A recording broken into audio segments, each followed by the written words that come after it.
তুমি জানো ভালো রেজাল্ট করা ছেলেরা কিভাবে পড়ে?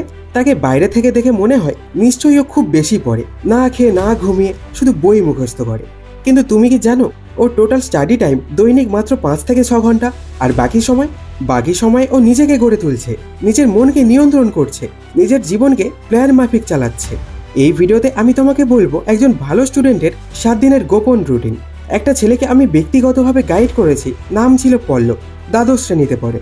ও ছিল ঠিক তেমনই একজন যার ছিল হাজারো লক্ষ্য, কিন্তু সময়ের অভাবে, পরিকল্পনার অভাবে এগোতে পারছিল না। তবে এই 7 দিনের রুটিনের মাধ্যমে ওর জীবন বদলে গিয়েছিল। তুমি চাইলে এই ভিডিও শুনে নিজের জীবনে প্র্যাকটিস করতে পারো। ডে 1, তোমার সময় কোথায় যাচ্ছে সেটা জানো। পল্লবের প্রথম চ্যালেঞ্জ ছিল where is my time going.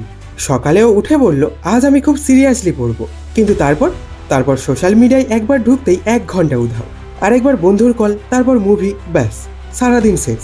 তাই আমি ওকে বললাম আজকের দিনের পুরো সময়টা লিখে রাখো, প্রতি ঘন্টায় তুমি কি করছো, কোনো কিছু বাদ দিও না। এরপর রেজাল্ট। ও বুঝলো ওর সময় গায়েব হচ্ছে নিজের অজান্তেই।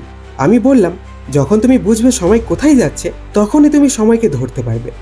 ডে 1 এর টাস্ক, একটা খাতা বের করো। আজকের দিনটা সময় ধরে ধরে লেখো, ঘুম, ফোন, টিউশন, খাওয়া, পড়া, সোশ্যাল মিডিয়া, সব কিছু। রাতে বসে দেখো কোথায় সময় নষ্ট হয়েছে। এটা না করলে তুমি কখনোই নিজের লাইফ কন্ট্রোল করতে পারবে না। ডে 2, নিজের জন্য একটা বাস্তব রুটিন বানাও। ডে 2তে আমি পল্লবকে জিজ্ঞেস করলাম তুই কখন পড়িস? ও বলল মন চাইলে পড়ি, না চাইলে পড়ি না। তাহলে বুঝতেই পারছো তো ওর জীবনে কোনো ফ্লো ছিল না। তাই আমি বানালাম একটা রুটিন, কিন্তু সেটা ছিল না কোনো বোরিং টাইম টেবিল। আমি বলেছিলাম রুটিন হওয়া উচিত লাইফস্টাইলের অংশ, শাস্তির মতো নয়। পল্লবের রুটিনের মেন রুলস: সকাল 5:30টায় ঘুম থেকে ওঠা, ভোরে ওঠা মানে 1 ঘন্টা বাড়তি পাওয়া। 6টা থেকে 7টা light exercise, silence plus visualisation. এটা ওর মাইন্ডসেট চেঞ্জ করেছিল।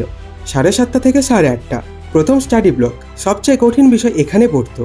10:30টা থেকে 5:30টা দ্বিতীয় স্টাডি ব্লক, কিংবা স্কুল যাওয়া, বিকেলে একটু রেস্ট, খেলাধুলা। সন্ধ্যায় রিভিশন, সন্ধ্যার পর আবার পড়াশোনা কিংবা টিউশন। রাত 10টা থেকে 10:30টা ঘুম। তোমার দ্বিতীয় দিনের টাস্ক, তোমার ঘুমের সময় ঠিক করো, সর্বোচ্চ 7 ঘন্টা। 2 থেকে 3টে স্টাডি ব্লক রাখো, সকালে, দুপুরে ও সন্ধ্যায়। 1 ঘন্টা সেলফ ইমপ্রুভমেন্ট টাইম রাখো, যেমন ইংরাজি, পাবলিক স্পিকিং। সোশ্যাল মিডিয়া সকাল বা রাতে 20 মিনিট পর্যন্ত, ব্যাস, এর থেকে বেশি না। এটা একটা বাস্তব প্ল্যান, এটা তোমাকে যে কোনো অগোছালো জীবন থেকে টেনে আনবে। ডে 3, ডিপ ওয়ার্ক শেখো। ভালো স্টুডেন্টরা এটাই করে। এটা ছিল পল্লবের লাইফের টার্নিং পয়েন্ট। আমি ওকে দিলাম একটা শব্দ, ডিপ ওয়ার্ক, মানে এমনভাবে পড়া যেখানে 30 মিনিটেও 2 ঘন্টার কাজ হয়ে যায়। কিন্তু কিভাবে? আমি বলেছিলাম পড়তে বসার আগে ফোন বন্ধ, ঘরে নীরবতা, একটা নির্দিষ্ট লক্ষ্য, যেমন 10টা প্রশ্ন লিখে ফেলা। পল্লব প্রথমে 15 মিনিটেই বোর হয়ে যেত, কিন্তু আমি ওকে 30 মিনিটের চ্যালেঞ্জ দিই। শুধু একটা কাজ করবে, একটাও ডিস্ট্রাকশন ছাড়া। তৃতীয় দিনে তোমার টাস্ক, একটা অ্যালার্ম সেট করো 30 মিনিটে। ফোন এয়ারপ্লেন মোড অন করো, দরজা বন্ধ, মাথা ঠান্ডা করে একটা টাস্ক করো, যেমন একটা অধ্যায় পড়া। টাইমার বন্ধ না হওয়া পর্যন্ত অন্য কিছু করবে না। প্রথমে কঠিন লাগবে, পরে এই 30 মিনিটই তোমার সবচেয়ে প্রোডাক্টিভ সময় হবে। আর যখন মনে হবে এই 30 মিনিট সামান্য, তখন টাইমারটি আরও বাড়িয়ে দেবে। Day 4, mindset change. নিজেকে স্টুডেন্ট না, যোদ্ধা ভাবো। পল্লবের সবচেয়ে বড় সমস্যা ছিল মনের জোর নেই, চাইলেও পারছিল না, কারো একটা কথায় ভেঙে পড়ছিল। তাই আমি ওকে একটা নতুন পরিচয় দিলাম, you are not just a student, you are a warrior. আমি বললাম তুই প্রতিদিন যুদ্ধ করছিস, আলসেমির সঙ্গে, ভয়ের সঙ্গে, ফেসবুক, ইনস্টাগ্রামের সঙ্গে। তুই পড়ছিস মানে বইয়ের পাতা না, জীবনের দরজা খুলছিস। এই 4র্থ দিনে তোমার টাস্ক, সকালে দাঁড়িয়ে আয়নায় নিজেকে বলো আমি জিতবো, কারণ আমি হার মানি না। প্রতিদিন একটা ইন্সপিরেশনাল ভিডিও দেখো, ভয় পেলেও থেমো না, একটানা চালিয়ে যাও। যখন তুমি নিজেকে স্টুডেন্ট নয় ওয়ারিয়ার ভাববে, তখন হার মানার আর কোনো জায়গা থাকবে না। ডে 5, রিভিশন করো, রেকর্ড করো, মনে রাখো। ভালো স্টুডেন্টরা শুধু পড়ে না, তারা মনে রাখে। পল্লবের আরেক সমস্যা ছিল সব পড়ে ভুলে যায়। তাই আমি ওকে 3টে নিয়ম দিলাম। Rule 1, revise within 24 hours. Rule 2, teach someone. ওর ছোট ভাইকে পড়িয়ে দিত। রুল 3, রেকর্ড করে শোনা, নিজের মুখে অডিও রেকর্ড করে চলতে ফিরতে শুনত। 5ম দিনে তোমার টাস্ক, আজ পড়া শেষ করার 12 থেকে 24 ঘন্টার মধ্যে রিভিশন করো। একটা বিষয় কাউকে বোঝাও, অডিও রেকর্ডার দিয়ে নিজের ভয়েস রেকর্ড করে বারবার শোনো।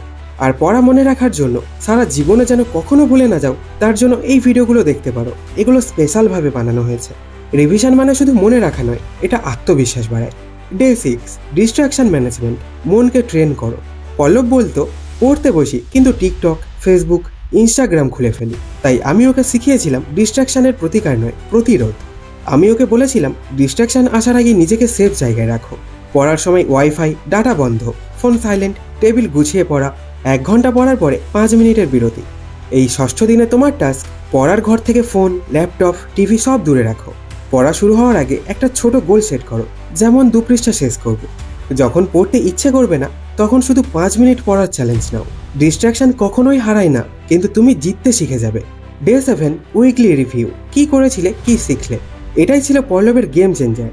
প্রতিটা সপ্তাহের শেষে ও বসতো একটা খাতা নিয়ে, 3টে প্রশ্ন নিজেকে করতো। এই সপ্তাহে কি করলাম, কোন বিষয়টা আমাকে কষ্ট দিচ্ছে, আগামী সপ্তাহে কিভাবে আরো ভালো হব।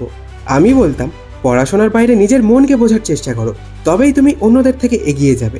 এই 7ম দিনে তোমার টাস্ক, 1 ঘন্টার জন্য একা থাকো। নিজের রুটিন রিভিউ করো, সময় কোথায় গিয়েছে। নতুন সপ্তাহের টার্গেট ঠিক করো, যেমন আগামী 7 দিনে গণিতে 5টি অধ্যায় শেষ করব। তুমি নিজেই তোমার মেন্টর হতে পারো যদি সময় নিয়ে নিজের জীবন বিশ্লেষণ করো।